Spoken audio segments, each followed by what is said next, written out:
Shalom ibu-ibu yang dikasihi Tuhan, sebelum kita mulai ibadah WBI kita ini, kita akan berdoa terlebih dahulu. Mari kita akan berdoa. Tuhan, terima kasih Tuhan untuk kesehatan, untuk perlindungan yang telah Engkau beri Tuhan. Sampai dengan hari ini ada kekuatan dan ada sukacita yang dari Engkau yang luar biasa atas kami Bapa. Sore ini kami akan memulai ibadah online BBI. Engkau yang pimpin kami akan memuji Engkau dengan luar biasa. Terlebih lagi Tuhan, kami ingin mendengarkan firman-Mu yang menjadi kekuatan dalam kehidupan kami. Terima kasih Bapa, kami dalam nama-Mu Tuhan kami Yesus Kristus, kami akan memulai ibadah kami ini. Haleluya Tuhan, amin.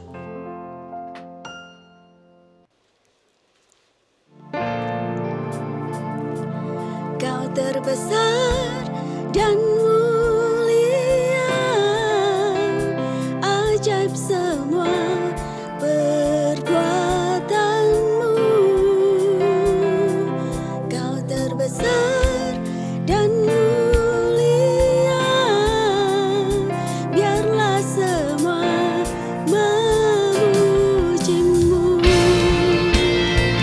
Selamat sore ibu-ibu semua yang kasih Tuhan. Kita berjumpa lagi, kita akan memuji Allah kita yang luar biasa. Dengan segenap hati kita memuji Allah. Dengan segenap jiwa kita memuji Allah kita yang luar biasa. Mari kita bertepuk tangan bersama. Kita sebutkan nama Yesus yang luar biasa itu. Mari kita memuji Dia. Amin. Segenap hati aku memuji, segenap jiwa aku bernyanyi, karena Roh-Mu ada dalamku, Tuhan. Ku angkat tanganku memuji, ku angkat suara dan bernyanyi, karena Roh-Mu ada dalamku, Tuhan. Mari memuji, ungkapkan sukacita di hati. Kau terbesar dan mulia, ajaib semua perbuatanmu. Kau terbesar dan mulia, biarlah semua memujimu.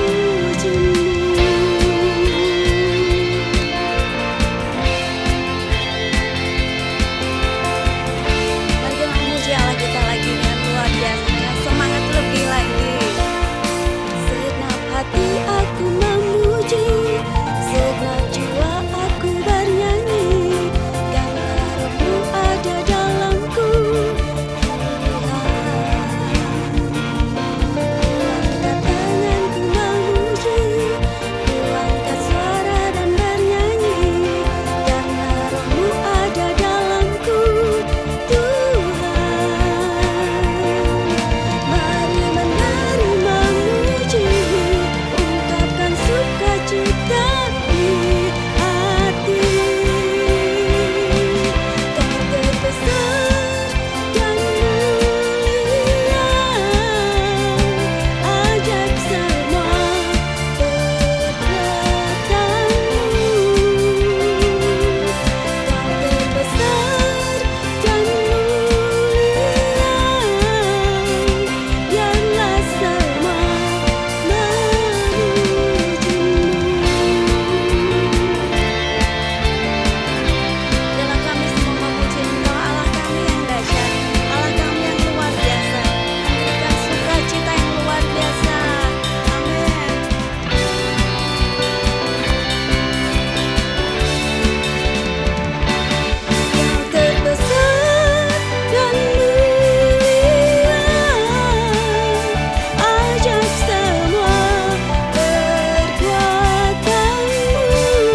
Amin Tuhan, kami memuji Engkau Allah kami yang dahsyat, Allah kami yang setia, yang selalu memberikan berkat yang luar biasa itu atas kami Tuhan.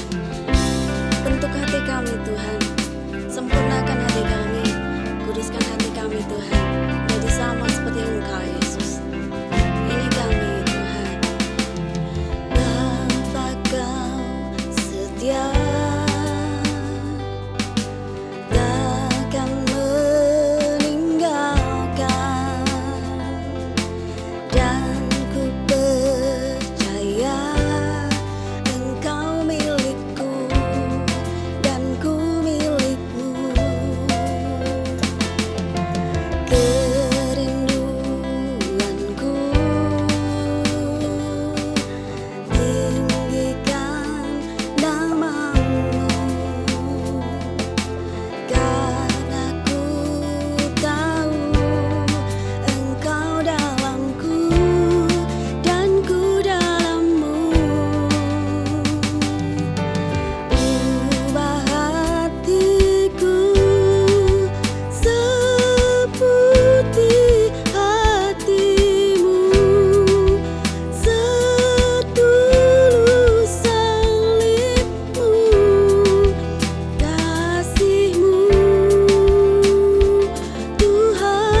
Selamat sore para wanita yang dikasihi Tuhan. Sebelum kita mulai merenungkan sebagian dari firman Tuhan pada sore hari ini, mari kita meneduhkan hati dan kita berdoa.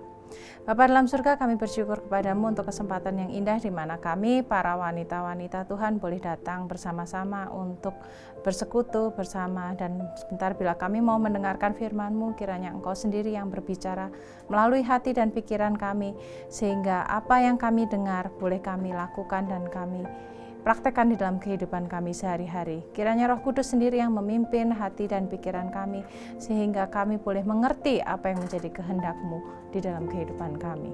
Di dalam nama Tuhan Yesus kami menyerahkan waktu ini sepenuhnya ke dalam tangan-Mu. Amin.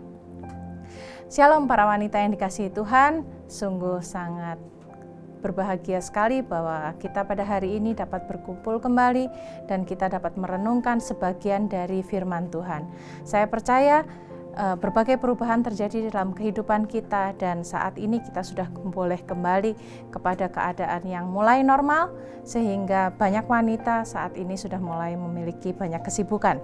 Dan kesibukan yang terjadi pada saat ini membuat kita kadang-kadang kehilangan kesabaran. Jadi para wanita kadang-kadang memiliki sikap pemarah ya. Pemarah karena begitu banyak masalah yang ada di dalam keseharian kehidupan kita. Kadang-kadang kita juga bekerja dan juga mengurus rumah tangga, dan kita harus mendidik anak-anak. Begitu banyaknya tuntutan di dalam kehidupan kita sehari-hari menyebabkan kita menjadi pemarah. Tapi di bulan ini kita akan membahas berbagai hal yang mencirikan sifat-sifat sebagai orang Kristen. Yang kita sudah kenal, yaitu seharusnya seorang Kristen memiliki sikap kasih. Mari kita membaca sebagian dari firman Tuhan yang terambil dari 1 Korintus 13 ayat 1-13. Di situ dikatakan, sekalipun aku dapat berkata-kata dengan semua bahasa manusia dan bahasa malaikat, tetapi jika aku tidak mempunyai kasih, aku sama dengan gong yang berkumandang dan canang yang bergemerincing. Sekalipun aku mempunyai karunia untuk bernubuat dan aku mengetahui segala rahasia dan memiliki seluruh pengetahuan, dan sekalipun aku memiliki iman yang sempurna untuk memindahkan gunung, tetapi jika aku tidak mempunyai kasih, aku sama sekali tidak berguna. Dan sekalipun aku membagi-bagikan segala sesuatu yang ada padaku, bahkan menyerahkan tubuhku untuk dibakar, tetapi jika aku tidak mempunyai kasih, sedikit pun tidak ada faedahnya bagiku. Jadi, kalau kita lihat di perikop firman Tuhan ini, dikatakan bahwa yang terutama adalah kasih. Dan seperti kita tahu, kasih itu adalah sifat Allah sendiri. Allah begitu mengasihi kita, sehingga Ia rela menyerahkan anaknya yang tunggal untuk menyelamatkan kita semuanya. Dan bila kita disebut anak-anak Allah, berarti seharusnya kita memiliki sifat Allah, yaitu sifat mengasihi. Jadi tanpa kasih, apa yang kita lakukan itu semuanya tidak berguna.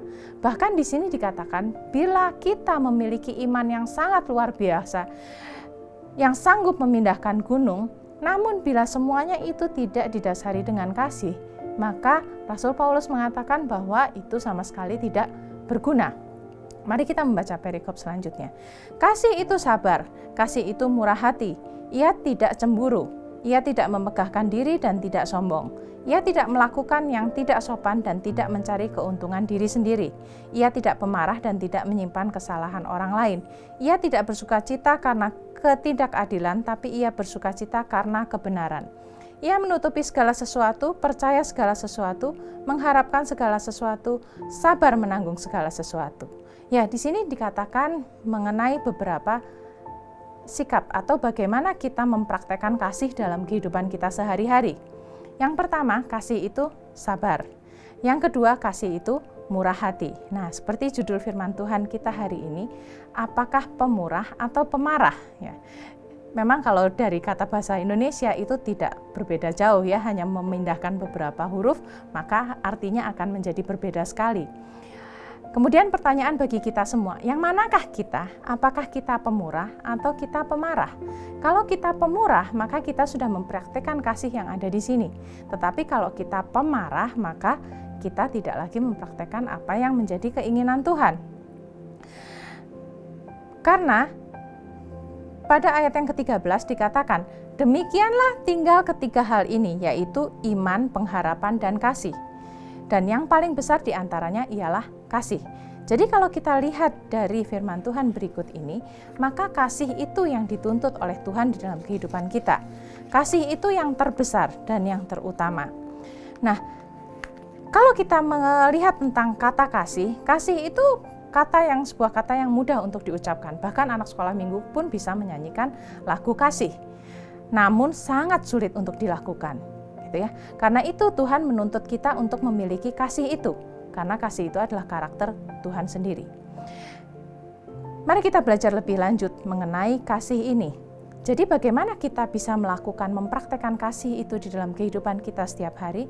Kita harus tahu bahwa mempraktekkan kasih, melakukan kasih atau tidak, itu merupakan sebuah pilihan yang kita harus ambil setiap hari. Dalam Matius 7 ayat 12 di situ dikatakan, segala sesuatu yang kamu kehendaki supaya orang perbuat kepadamu, perbuatlah juga demikian. Itulah isi seluruh hukum Taurat dan kitab para nabi. Jadi, Tuhan mengatakan di sini bahwa kalau kita ingin dikasihi oleh orang lain, maka kita harus lebih dahulu mengasihi orang itu. Jangan berharap kita dikasihi orang lain kalau kita tidak pernah mempraktekkan kasih itu. Jadi ingatlah, para wanita yang dikasihi Tuhan, bahwa kasih itu adalah keputusan yang harus kita buat setiap hari. Apakah kita bangun dengan penuh kesabaran, mengasihi anak-anak yang terkadang rewel, atau dalam kehidupan kita sehari-hari, pada saat kita menghadapi kolega-kolega yang menyulitkan atau teman-teman yang membuat kesabaran kita habis, kita masih bisa mengasihi? Ingatlah, kasih itu adalah pilihan. Apakah kita mau memilih untuk melakukan perbuatan kasih ini setiap hari atau tidak? Pilihan ada di tangan kita. Tapi Tuhan sudah mengingatkan, apa yang ingin kita dapatkan dari orang lain, kita harus memulainya lebih dahulu. Baik, kemudian di dalam Galatia 6 ayat 7 di situ juga dikatakan, jangan sesat. Allah tidak membiarkan dirinya dipermainkan, karena apa yang ditabur orang itu juga yang akan dituainya. Sebab barang siapa menabur dalam dagingnya, ia akan menuai kebinasaan dari dagingnya. Tapi barang siapa menabur dalam roh, ia akan menuai hidup yang kekal dari roh itu. Jadi kalau kita menabur di dalam kasih, saya percaya bahwa kita juga akan mengalami itu. Kita akan menuai. Tapi tentu saja, pada saat kita melakukan kasih, kita harus punya motivasi yang benar di hadapan Tuhan. Karena seringkali kita menganggap atau berharap orang yang kita kasihi itu akan memberikan balasan kepada kita. Jangan berharap seperti itu ya para wanita yang dikasihi Tuhan, karena saya yakin bahwa Anda akan kecewa. Seringkali orang yang kita kasihi dengan sepenuh hati itu tidak membalas kepada kita sesuai dengan apa yang kita harapkan. Bahkan kadang-kadang mereka justru mengabaikan kita pada saat kita membutuhkan pertolongan. Tapi jangan khawatir, Allah yang ada di sorga tidak pernah membiarkan apa yang kita lakukan itu tanpa balasan. Walaupun kita tidak mendapatkan pertolongan dari orang yang kita kasihi tersebut, tapi percayalah Tuhan akan menyediakan pertolongan pada waktunya dari orang-orang yang mungkin tidak pernah kita pikirkan sebelumnya. Jadi, kasih itu adalah pilihan. Pilihlah untuk melakukan kasih hari demi hari. Kasihilah orang-orang yang ada di sekitar Anda, suami Anda, anak-anak Anda, teman-teman sepelayanan Anda, bahkan teman-teman sekantor Anda, siapapun yang Anda temui, praktekkanlah kasih itu di dalam kehidupan kita sehari-hari. Dan kemudian yang kedua, kasih itu sifatnya aktif, jadi bukan reaktif. Kasih itu merupakan suatu tindakan yang nyata, dan Tuhan mengharapkan kita mengasihi lebih dahulu. Kalau kita lihat tadi di Matius 7 ayat 12, di situ dikatakan, apa yang kamu kehendaki supaya orang perbuat, perbuatlah dulu kan. Demikian. Jadi kasih itu sifatnya aktif, kita yang memulai, bukan kita merespon. Karena banyak orang di dunia itu melakukan kebaikan atau melakukan kasih bila mereka dikasihi. Tapi kita tidak lagi hidup di dunia, kita hidup di dalam hukum kerajaan Allah, di mana Tuhan menuntut kasih itu dilakukan secara aktif. Kita yang memulai, kita harus mulai melakukan tindakan kasih itu, tanpa perlu untuk mendapatkan balasan yang sesuai. Di dalam 1 Yohanes 2 ayat 9-10 dikatakan, barang siapa berkata bahwa ia berada dalam terang, tetapi ia membenci saudaranya, ia berada dalam kegelapan sampai sekarang. Barang siapa mengasihi saudaranya, ia tetap berada di dalam terang dan di dalam dia tidak ada penyesatan. Jadi siapa yang harus kita kasihi di dalam firman Tuhan ini dikatakan paling tidak saudara. Saudara itu adalah orang yang paling dekat dengan kita, ada di rumah setiap hari. Atau kalau Anda sudah menikah, mungkin keluarga yang ada di rumah, suami, anak-anak, mertua, itu adalah objek kasih. Jadi kepada siapa kita harus mempraktekkan kasih itu? Pada orang-orang yang paling dekat. Karena seringkali ada pelayan-pelayan Tuhan yang begitu hebat, tetapi di rumahnya dia tidak menjadi berkat. Kenapa? Dia tidak mampu mempraktekkan kasih itu kepada orang-orang terdekatnya.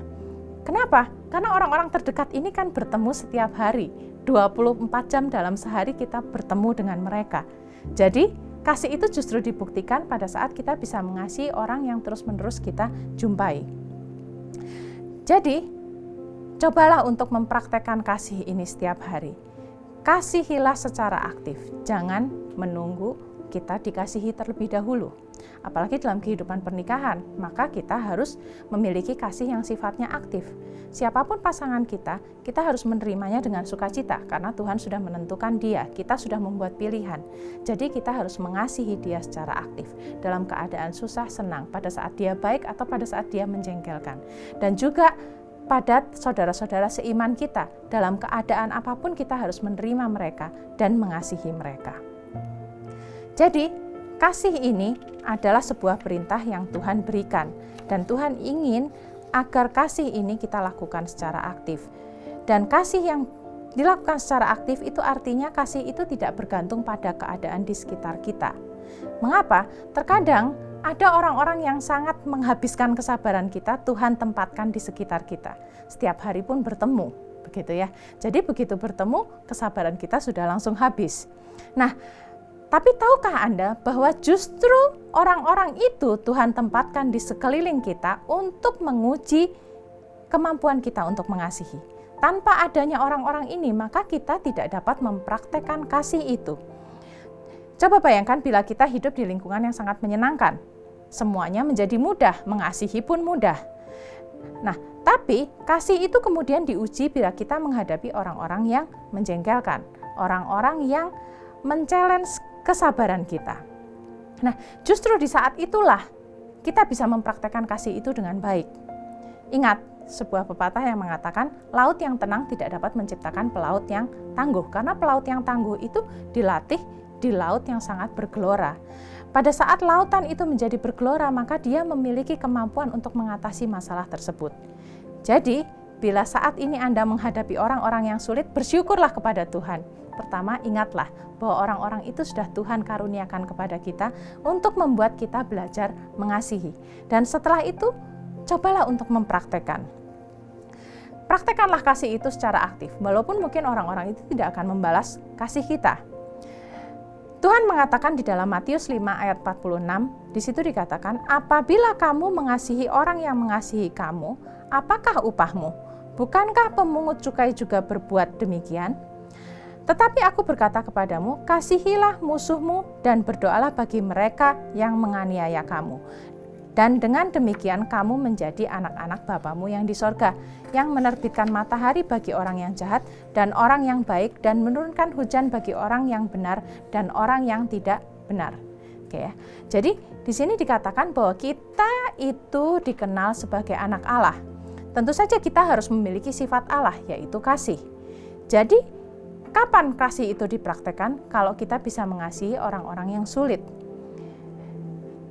Jadi marilah kita belajar untuk kembali mempraktekkan firman Tuhan ini. Mengasihi secara aktif, mengasihi setiap hari. Kita diberikan banyak pilihan setiap hari. Jadi marilah kita memilih untuk mengasihi orang-orang yang ada di sekeliling kita.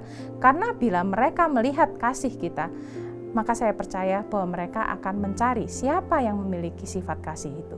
Siapa yang memberikan kasih itu kepada kita. Sebagai ayat penutup, saya ingin membacakan satu ayat yang terambil dari Matius 5 ayat 7. Di situ dikatakan, berbahagialah orang yang murah hatinya karena mereka akan beroleh kemurahan. Jadi di sini Tuhan mengatakan bahwa bila kita murah hati, maka Tuhan akan memberikan kemurahan kepada kita. Saya ingin memberikan satu kesaksian. Bertahun-tahun yang lalu pada saat kami baru lulus dari Fakultas Kedokteran, suami saya punya suatu pelayanan yang mungkin menurut orang tidak menyenangkan. Dia harus melayani di suatu panti rehabilitasi. yang murni pelayanan ya, murni pelayanan tanpa ada suatu reward yang berarti. Jadi setiap minggu dengan setia dia melakukan hal itu, dia membawa apa yang bisa dia bawa, dia membawa apapun hasil yang dia dapatkan minggu itu. Jadi sebagai seorang dokter baru, tidak banyak yang bisa kami kumpulkan. Tetapi apa yang dia dapatkan, maka suami saya itu akan membawa dan membagikan kepada orang-orang yang ada di panti tersebut. Pada saat kami melakukannya, tidak ada suatu yang nyata yang terjadi. Tapi kami belajar untuk melakukannya dengan setia. Dan bertahun-tahun kemudian pada saat Tuhan mengizinkan kami untuk pergi ke tempat lain dan melihat pergi ke negara yang lain, kami melihat bahwa kami mendapatkan kemurahan yang sama. Jadi pada saat kami merantau, kami bertemu dengan seseorang yang dengan sukarela memberikan bantuan kepada kami. Pada saat anak saya sakit dan harus diantar ke dokter, dia akan datang dan menyediakan kendaraannya. Pada saat kami kehujanan, dia akan menyiapkan kendaraannya untuk membawa kami ke tempat yang kami tuju, ke sekolah ataupun ke kampus. Jadi, kadang-kadang kita tidak akan mendapatkan balasan dari orang yang kita bantu. Tapi percayalah bahwa Tuhan itu tidak pernah tinggal diam. Pertama, dia akan memberikan damai sejahtera kepada kita. Pada saat kita membantu orang, kita akan merasakan sukacita yang daripada Tuhan. Dan setelah itu, percayalah bahwa Tuhan tidak akan pernah berhutang. Tuhan akan menyediakan pertolongan bagi kita tepat pada waktunya. Jadi, jangan berhenti mengasihi. Belajarlah untuk mengasihi mulai dari hari ini dan mulai dari sekarang. Percayalah, pertolongan dan kasih setia Tuhan akan menyertai dan memampukan kita untuk melakukan kasih ini di dalam kehidupan kita sehari-hari. Mari kita tutup firman Tuhan sore hari ini dengan berdoa. Bapa dalam surga, kami bersyukur bahwa Engkau sudah mengingatkan kami akan banyak hal, bahwa di dalam praktek kehidupan kami sehari-hari, kami harus memiliki sifat yang terutama yang Tuhan ingin kami lakukan, yaitu kami memiliki kasih seperti kasih-Mu. Kasih yang tidak memandang rupa, kasih yang tidak memandang berbagai hal yang ada di dunia ini. Dan biarlah Tuhan kami boleh mempelajari kasih ini dari Engkau sendiri. Kami mau Tuhan untuk belajar mengasihi orang-orang yang ada di sekitar kami, dan kami mau secara aktif Tuhan mempraktekkan kasih ini dalam hari kesehari. Mampukan kami Tuhan untuk mengasihi Engkau dengan sepenuh hati, dan dengannya kami mampu mengasihi orang-orang yang ada di sekeliling kami, yang Tuhan tempatkan untuk menjadi objek kasih-Mu. Terima kasih ya Tuhan, kami mau menutup ibadah kami pada sore hari ini. Kami menyerahkan seluruh doa dan permohonan kami ini hanya di dalam nama Tuhan Yesus Kristus. Amin.